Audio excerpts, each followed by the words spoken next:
सबका फिर से एक बार स्वागत है मेरे channel organic and hydroponic urban grow पर। दोस्तों, आज की इस वीडियो में हम बात करेंगे रतालू या गराड़ू को हमारे होम गार्डन में ग्रो बैग में उगाने के बारे में। दोस्तों, रतालू एक कंदमूल वर्गीय पाक है और वैसे तो उसको काफ़ी डीप गहरी ज़मीन चाहिए जिसमें वो अच्छी तरह अपना कंद को विकास कर पाए, पर हम इसको हमारे घर के गार्डन में ग्रो बैग में या गमलों में भी उगा सकते हैं। तो उसके लिए हमें कुछ नियमों का पालन करना पड़ेगा। आज के इस वीडियो में मैं आपको रतालू को ग्रो बैग में उगाने के लिए आपको क्या साइज़ का ग्रो बैग लेना चाहिए, उसमें मीडिया किस तरह तैयार करना चाहिए, बोई के अंतर क्या रखना चाहिए और हमें रतालू को शुरू करने के लिए क्या प्रोसेस फॉलो करना होगा, उसकी सारी माहिती देने वाला हूँ। तो पूरी माहिती पाने के लिए जुड़े रहिएगा वीडियो के अंत तक। आइए शुरू करते हैं इस वीडियो को। दोस्तों, जो रतालू जो है, जैसे मैंने बताया, कंदमूल वर्गीय पाक है और रतालू के कई प्रकार हैं। जैसे कि ये लंबा वाला रतालू है, ये लंबा वाला रतालू अंदर से जामुनी रंग का है। इसी तरह का लंबा रतालू सफ़ेद रंग का होता है, जिसे कई एरिया में गराड़ू के नाम से पहचानते हैं। एक और वैरायटी रतालू की है जो इस तरह से गोल होता है। इस तरह रतालू में उसके साइज के हिसाब से काफ़ी सारे प्रकार होते हैं। आपके एरिया में रतालू का क्या नाम है, मुझे कमेंट बॉक्स में लिखकर जरूर बताइएगा। दोस्तों, जैसे कि मैंने बताया, रतालू एक कंदमूल वर्गीय पाक है और रतालू की बेलें होती है। ज़्यादातर केस में जो कंदमूल वर्गीय पाक है उसमें पौधे होते हैं, और रतालू एक ऐसा पौधा है जिसकी हमारे जो शकरकंदी है इसी तरह उसकी बेलें होती है। रतालू को बढ़ने के लिए गर्म नमी वाला वातावरण पसंद आता है और कंद को बढ़ने के लिए ठंडा वातावरण चाहिए। इसलिए हमें उसकी बुआई गर्म नमी वाले दिनों में करनी चाहिए, जिससे कि हमें ज़्यादा से ज़्यादा वनस्पतिक वृद्धि मिले। और जब ठंड शुरू हो जाएगी तब इसमें कंद का विकास होगा, तो हमारी बेल उस टाइम तक जितनी बढ़ेगी उतना हमारा बड़ा कंद हमें रतालू का हार्वेस्ट करने को मिलेगा। रतालू को उगाने के लिए उसके पुराने सीजन का कंद का यूज़ किया जाता है। ज़्यादातर केस में रतालू के ऊपर वाली जो ये गांठ होती है उसमें से नया रतालू का बेल निकलती है और नए रतालू भी निकलते हैं। पर इतने बड़े रतालू में से हम एक या दो बेल उस पर से उगाएंगे तो हमें उतना उत्पादन नहीं मिलेगा। इसके लिए रतालू को एक और उसकी जो है कि रतालू की जो चमड़ी का भाग है उसके ऊपर बहुत सारी डोरमेंट यानी कि सुषुप्त आँखें होती है। यदि हम उन आँखों को फुटा के उसको बुआई करें तो हमें एक ही सारे रतालू में से काफ़ी सारी रतालू की बेलें मिलेगी और इसमें से हमें काफ़ी सारा उत्पादन मिल सकता है। इसके लिए हमें रतालू के कंद की कटिंग करनी पड़ेगी और उसको आँखें फुटाने के लिए तैयार करना पड़ेगा, जिसकी विधि मैं इस वीडियो के अंत में आपको बताऊंगा। पर उसके पहले आइए जान लेते हैं रतालू को उगाने के लिए हमें किस तरह की ग्रो बैग का चयन करना चाहिए। जैसे हमारे पास ये लंबा वाला रतालू है, यदि हमें इस रतालू को उगाना है तो हमें काफ़ी गहरी यानी डीप वाली ग्रो बैग यूज़ करना पड़ेगा, करीब 1.5 फुट की। और जैसे दूसरी वैरायटी है, जैसे गोल वाली वैरायटी है, उसके लिए 8 से 10 इंच की बैग भी हमारे लिए काफ़ी है। दूसरा क्या कर सकते हैं, यदि हमें लंबा वाला रतालू जैसे ये वाला है इसको हमें ग्रो बैग में ग्रो करना है तो हम क्या कर सकते हैं, हम चौड़े वाली ग्रो बैग लेंगे और इसमें से 2 से 3 फुट को बढ़ने देंगे, यानी हमें एक ही बेल से 3 से 4 कंद मिलेंगे और वो चौड़ाई में फैलेंगे। इस तरह भी हम रतालू को छोटी सी हाइट में कर सकते हैं, पर जितनी आप ऊंचाई ज़्यादा लेंगे उतना अच्छा रहेगा। गमले की चौड़ाई या ग्रो बैग की चौड़ाई हमें करीब 1.5 से 2 फुट रखनी चाहिए, ताकि यदि एक ही बेल में से काफ़ी सारे रतालू इसमें सेट होते हैं तो उसको फैलने के लिए जगह मिले। यदि हम बहुत पतली या बहुत छोटी बैग का यूज़ करेंगे तो रतालू को कंद को फैलने के लिए जगह नहीं मिलेगी, तो उसका जो जमाव है उतना अच्छा नहीं हो पाएगा। इसलिए हमें चौड़ी और ऊंची बैग पसंद करनी चाहिए जो कम से कम 1 फुट हो ऊंचाई में और चौड़ाई में कम से कम 1.5 से 2 फुट हो। तो दोस्तों, हमने जो बैग सिलेक्ट किया है ये 2 फुट चौड़ी और 1 फुट ऊंची बैग सिलेक्ट की है, जिसमें हम हमारे रतालू को लगाएंगे। अभी रतालू को लगाने के लिए सबसे अच्छा समय है अप्रैल महीने का एंड से मई महीने का 20 तारीख। उस टाइम जब हवा में नमी शुरू हो जाती है तो रतालू के कंद में फुटान शुरू हो जाती है।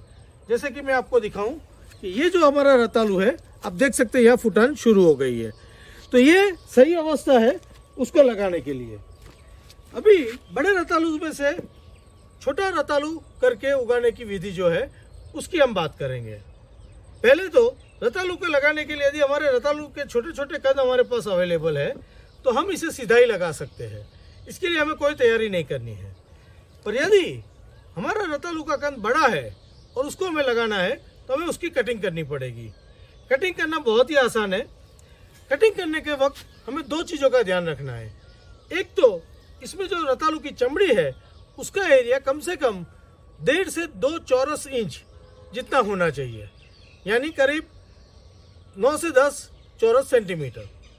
और ये जो हम कट करके जो टुकड़ा करेंगे उसका जो वजन है वो भी करीब 60 से 80 ग्राम का होना चाहिए। इसे क्या होगा, बड़े सरफेस एरिया में उसकी जो सुसुप्त आँख है वो होने की संभावना ज़्यादा होगी, तो उसमें से वो सुसुप्त आँख निकल आएगी। और जितना बड़ा कंद होगा उतनी ही बेल शुरुआत में उसमें से जोर पाके बड़ी होगी, और जितनी बड़ी बेल होगी उतना ही जो हमें आगे के सीजन में रतालू का हार्वेस्ट मिलने वाला है वो बड़ा मिलेगा। इसलिए हमें दो चीज़ों का ध्यान रख के इन कंदों का कटिंग करना पड़ेगा। कटिंग करने के बाद हम उसकी ट्रीटमेंट करेंगे। तो पहले आपको मैं एक नमूना दिखाता हूँ कटिंग कैसे करेंगे। जैसे मेरे पास ये रतालू का कंद है, ये करीब 125 से 150 ग्राम का है, तो इसमें से मैं करीब 4 टुकड़े कर सकता हूँ। तो मैं क्या करूँगा, ये जो इसका टोच वाला भाग है इसमें से एक यहाँ पे,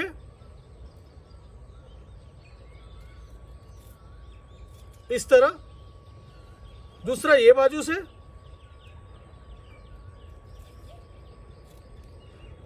इस तरह, और तीसरा जो है ये जो हमारा पास बचा इसमें जो ज़्यादा लंबाई वाला भाग है वहाँ से मैं 2 भाग कर लूँगा ताकि हमें चमड़ी का एरिया ज़्यादा से ज़्यादा मिले। इस तरह, तो इस तरह हमें इसके टुकड़े कर देने हैं। टुकड़े करने के बाद हमें इसको सूखने के लिए छोड़ देना है। हम चाहे तो इसकी ट्रीटमेंट पहले ही कर सकते हैं। ट्रीटमेंट करने के लिए हमें ट्राइकोडर्मा और सुडोमोनास का यूज़ करना होगा। तो ये हमारे पास ट्राइकोडर्मा और सुडोमोनास रखा हुआ है। अभी तो हम इसको सीधा ही इस पर छिड़क कर उसकी ट्रीटमेंट कर देंगे। इस तरह आप चाहे तो इसकी गोबर की इसमें रबड़ी बना के उसमें भी उसको ट्रीट कर सकते हैं, पर अभी मैं सूखने तक इसको इसी तरह ट्रीट कर देता हूँ ताकि ये सारे कंद के ऊपर फंगस पहुँच जाए और इसमें कोई सी प्रकार की सड़न गलन नहीं हो। इसी तरह दूसरी फंगस भी इसमें हल्के से मैं लगा रहा हूँ। एक बार जब हमारी ट्रीटमेंट हो जाती है इसके बाद हमें इन टुकड़ों को इसी तरह ऊपर की दिशा में जैसे सूखने के लिए छोड़ना होगा, और इसको हमें कम से कम 48 से 72 घंटे सूखने के लिए छोड़ना होगा। इसे क्या होगा, ये जो हमने कटा हुआ भाग है वो सूख जाएगा ऊपर से, उसकी चमड़ी कड़क हो जाएगी, और जब इसको हम बुआई करेंगे तब इसके सड़ने और गलने की संभावनाएं कम हो जाएगी। तो हमें इतना प्रोसीजर इसके तैयारी के लिए करना है। अब बुआई के लिए 2 तरीके हैं। पहला तरीका है हम इसको इसी हालत में 3 दिन के बाद यानी 72 घंटे के बाद हमारे मीडिया में या तो सॉइल में या कहीं पे भी हम बो सकते हैं, पर उसमें उसकी फुटान आने में टाइम लगेगा, और उस दौरान इस पर किसी भी तरह की सड़न गलन का प्रभाव आ गया तो हमारा कंद खत्म हो सकता है। हम क्या करेंगे, इसको अभी 3 दिन के बाद इसको सीधा रख देंगे और इस पर आंखें निकलने की वेट करेंगे। उसके लिए हम उसको मॉइस्ट रखेंगे। हम चाहे तो सुबह शाम इस पर हल्का सा स्प्रे कर सकते हैं, या तो फिर उस पर हम गीला कपड़ा ढक के रखेंगे। एक बार जब इसमें छोटी सी फुटान दिखाई दे, उसके बाद इस तरह की छोटी फुटान दिखाई दे, इसके बाद हम इसकी बुआई करेंगे। इस वाले केस में हमें 100% जर्मिनेशन मिलेगा। इसके बाद दोस्तों, जैसे कि मैंने बताया कि गमले की तैयारी, दोस्तों जैसे कि हमारा एक बार ग्रो बैग सिलेक्ट हो गया, इसके बाद इम्पोर्टेंट है अंदर हमारा भरे जाने वाला मीडिया। रतालू का जो पाक है या रतालू का जो पौधा है उसको शुरू में खूब खाना चाहिए ताकि उसकी बेलों की अच्छी बढ़वार हो। इसके लिए हमें क्या करना पड़ेगा, इसका जो मीडिया है उसको हमें इस तरह तैयार करना पड़ेगा कि उसको अच्छी खुराक भी मिलती रहे, और रतालू को कंद के फैलने के लिए अच्छी भुरभुरी ज़मीन भी रहे। उसके लिए हम क्या करेंगे, हमारा जो ग्रो बैग का मीडिया है उसमें हम एक भाग हम अच्छी मिट्टी ले लेंगे, एक भाग अच्छी सड़ी गली गोबर की खाद डालेंगे और एक भाग इसमें या तो पीली मिट्टी या तो रेत का प्रमाण ऐड करेंगे। ये करने से क्या होगा, हमारी मिट्टी हमेशा सॉफ्ट या भुरभुरी रहेगी और कंद को बढ़ने के लिए अच्छी जगह मिलेगी। साथ में उसको जो शुरुआती अवस्था में खाना चाहिए वो हमारी गोबर की सड़ी गली खाद से मिलेगा। इसके अलावा हम इसमें नीम की खली या दिवेल की खली और कुछ चूल्हे की जो रखिया है उसको भी मिलाएंगे ताकि उसकी नाइट्रोजन और पोटास की जो रिक्वायरमेंट है वो भी अच्छी तरह फुलफिल हो जाए। ज़रूरत पड़े थोड़ा हम इसमें रॉक फॉस्फेट या हम बोन मिल ये भी डालेंगे ताकि फॉस्फोरस की भी आपूर्ति हो जाए। तो इतना हम यदि करते हैं तो मीडिया तैयार करने में तो हमारा पौधा इसमें बहुत अच्छी तरह तैयार होगा। दोस्तों हमने ये मीडिया तैयार कर लिया है। आइए आप बात करते हैं इसको किस तरह बेलों को बढ़ाया जाए या शुरू किया जाए। तो दोस्तों इस तरह हम रतालू के पौधों की शुरुआत कर सकते हैं और एक बार फुटान आने पर उसको लगा के हम उसमें शुरू करेंगे। एक बार उसकी बेल बाहर आ जाए इसके बाद हमें इसको सपोर्ट देना होगा। सपोर्ट देने के लिए या तो हम हर गमले में 2 से 3 डंडी खोद दें जिसके ऊपर हम बेल को चढ़ा पाए, या फिर हम इसी तरह का वर्टिकल वायर बांध दें और उसके ऊपर बेलों को चढ़ा दें।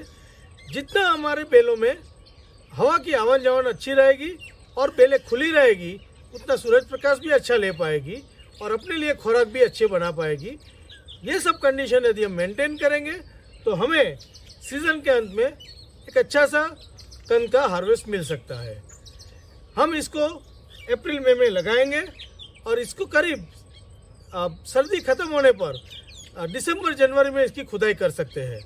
और इतने दौरान में हमें ये जो हमारा 60 से 80 ग्राम का, अच्छे केस में 100 ग्राम का हम टुकड़ा डालते हैं तो इसमें से 1 किलो से 1.5 किलो, कभी कभी 2 किलो तक का रतालू भी हमें मिल सकता है। तो दोस्तों ये थी सिंपल विधि जिससे हम हमारे घर के गार्डन में ग्रो बैग में भी रतालू की शुरुआत कर सकते हैं। आपको ये मेरा तरीका कैसा लगा मुझे कमेंट बॉक्स में लिख के बताइएगा। और यदि आप भी चाहते हैं रतालू को घर पे अपने गार्डन में उगाने का तो आप बाज़ार में से इस तरह का रतालू खरीद लाइए, उसके टुकड़े करके उसको प्री जर्मिनेशन करके अपनी बुआई कर लीजिए और सीज़न के अंत में घर में उगाया हुआ ताज़ा रतालू का आनंद लीजिए। Happy growing.